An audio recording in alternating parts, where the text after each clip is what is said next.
তোরা কি করতাছিলি? TikTok. TikTok কারা করে? প্রতিবন্ধীরা। তার মানে তোরা কি প্রতিবন্ধী? তুই একটা টিকটকার হওয়ার পরও এত বুদ্ধি তোর মাথায় আইলো কোন দিকে? আসলে গুরু আমি তো নতুন টিকটকে জয়েন হইছি। এর লেগেই তোর মাথায় একটু বুদ্ধি আছে। আর কয়েকটা দিন টিকটক কর, সব বুদ্ধি দেবো গা। হ্যালো ভাই লোক, সবাই কেমন আছো? আশা করি সবাই আছো অনেক ভালো। তো ভাই আজকে আমি কথা বলবো অমর অ্যান্ড ফায়ারকে নিয়ে, অমর অ্যান্ড ফায়ার চুতিয়াকে নিয়ে। ভাই আমি আমার লাইফে অনেক বড় বড় চুতিয়া দেখেছি, কিন্তু এত বড় এত হাই লেভেলের চুতিয়া আমি আগে কখনো দেখিনি। অমরের কিছু উদ্গান্ডুচোদা এবার ফলোয়ার্স, উদ্গান্ডুচোদা ভিউয়ার্স এবার আমাকে কমেন্ট করে কমেন্ট বক্সটা নোংরা করে দেবে। তো সেই সব উদ্গান্ডুচোদা ভিউয়ার্সদের আমি বলছি, দয়া করে তোমরা সম্পূর্ণ ভিডিওটা দেখো, তারপরে তোমরা আমাকে গালাগালি দিও, আমি মেনে নেব। কিন্তু স্ক্রিপ্ট না করে সম্পূর্ণ ভিডিওটা দেখো। আমি কেন অমরকে চুতিয়া বলছি তোমাদেরকে এটা দেখতে হবে, ভাবতে হবে। তোমরা যদি পুরো ভিডিওটা না দেখো তো এই চুতিয়া সম্পর্কে কোনো কিছু জানতে পারবে না। একে চুতিয়া বলার আমার একটাই কারণ, এ যে থালায় খায় সেই থালায় হাগে। হ্যাঁ বন্ধুরা, ঠিকই শুনছো, এ যে থালায় খায় সেই থালায় হাগে। তাই আমি একে লেভেলের চুতিয়া বলছি। এছাড়াও অনেক তথ্য আছে, কিন্তু তার আগে আমি অ্যাডভান্স গেমিংকে কিছু বলতে চাই।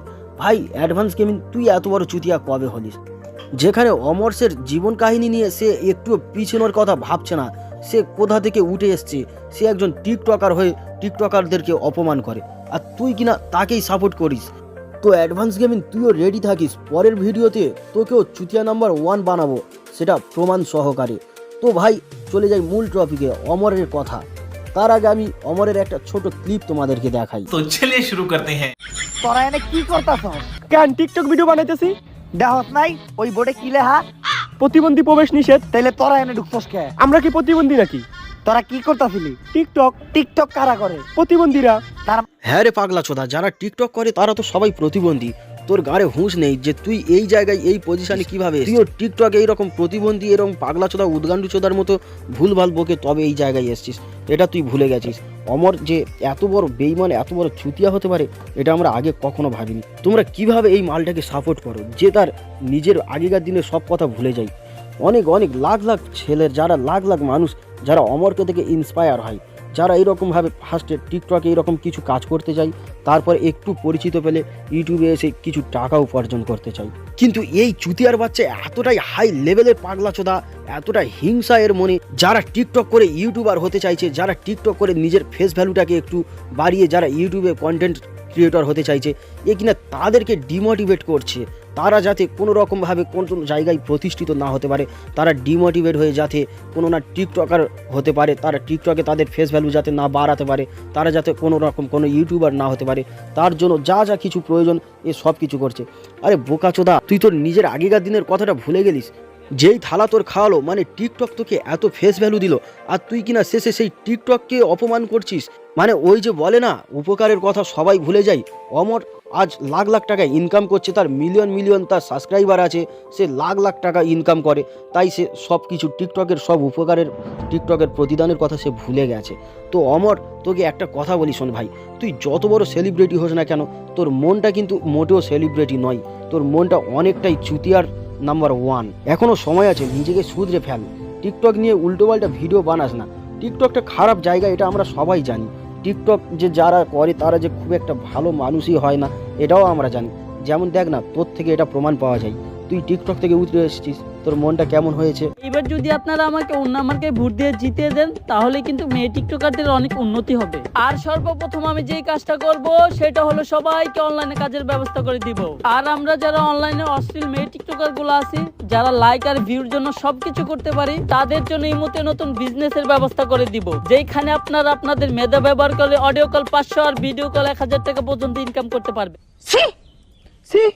তুই একটা সেলিব্রিটি হয়েছিস, তুই সোশ্যাল মিডিয়ার সেলিব্রিটি, তোর এতটুকু জ্ঞান নেই যে কাকে কিভাবে সম্মান করতে হয়, কাউকে যে ছোট করা, কাউকে যে অপমান করা ঠিক নয়, এই এতটুকু সামাজিকতা, সামাজিক জ্ঞানটুকু তোর মধ্যে নেই। টিকটকের সব টুকাই সেলিব্রিটি করে ডাক দে। টিকটক গুরু আবারও টুকাই সবার আয়োজন করছে। কি গুরু? টুকাই সবাই আসতে হইব, জরুরি মিটিং আছে। আচ্ছা গুরু, আমি এখনই আসতেছি। টুকাই সবাই আইছে, আমাদের টিকটক গুরু টুকাইগিরি হবে আবার শুরু। শোন পাগলা চোদা, তোকে একটা কথা বলি, তুই যে যাকে টুকাই টুকাই বলে এই যে টিকটকারদের যে অপমান করছিস না, যারা টুকাই হয় তারা কি মানুষ নয়? যে টুকাই তার কি কোনো সম্মান নেই? যে টুকাই তার কি পেটে ক্ষুধা নেই? যে টুকাই তারও ভালোবাসা আছে, তারও পরিবার আছে, তার মনেও অনেক আশা আছে, তার মনেও স্বপ্ন আছে। যারা টুকাই হয় সবসময় তাদেরকে এইরকম নিম্ন শ্রেণীতে ফেলিস কেন? তাদেরকে এত ছোটভাবে দেখিস কেন? তোর গাঁড়ে হুঁশ আছে? যদি টুকাই না থাকে রাস্তাঘাট কিভাবে পরিষ্কার হবে? যদি টুকাই না থাকে তাহলে সমাজ কিভাবে চলবে? যদি টুকাই না থাকে তাহলে এই যে আবর্জনাগুলো পরিষ্কার হয়, এই যে টুকাইয়ের যে কাজটা সেটা কে করবে? তুই করবি বোকাচোদা। প্রতিটা মানুষকে মানুষ বলে ভাবতে শেখ, সে টুকাই হোক আর তোর বাবা হোক, আর তুই হোস আর তোর ফ্রেন্ড হোক, যেই পারে হোক না কেন। তুই তোর নিজের ফ্যামিলিকে যেমন ভাববি অপরের ফ্যামিলিকে ঠিক তেমনটাই ভাববি। তুই তোর আগে নিজের কথার ভাববি। তুই যে নিজে গায়ে গু মেখে এসছিস তারপরে যে ইউটিউবে এসে হাঁকছিস, এটা তোর গায়ে হুঁশ নেই। তো গাইস, তোমরা ভাবছো আমি অমরকে এত টুকাই নিয়ে শুধুমাত্র এত কথা বলছি কেন? তো আজকের মেনলি ভিডিওটা অমরের এই যে শুধুমাত্র টিকটকারদের অপমান করে এই জন্য।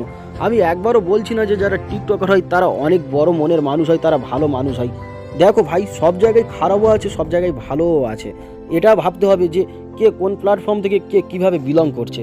তো আমার কাছে এটাই কথা যে অমরকে যেহেতু এটা নিয়ে কোনো কিছু বলা উচিত নয়, কেননা অমর তো টিকটক থেকে উঠে এসছে, টিকটক থেকেই ও সেলিব্রিটি, টিকটক থেকেই ওর ফেস ভ্যালু, টিকটক থেকেই ওর ফার্স্ট ইনকাম। তো ভাই লোক, আমি এখন প্রচণ্ড রেগে গেছি। এই অমরকে যদি আমি সামনে পেতাম তো আমি হয়তো এতটা না রেগে ওকে আমি হয়তো সুস্থ মস্তিষ্কে বোঝাতে পারতাম। তো অমর ভাই, তোমাকে আমি একটা কথা বলি শেষমেশ, প্রচণ্ড রেগে গেছি, রাগের মাথায় অনেক কিছু গালিগালাজ দিয়ে ফেলেছি, তার জন্য আই এম সরি ভাই।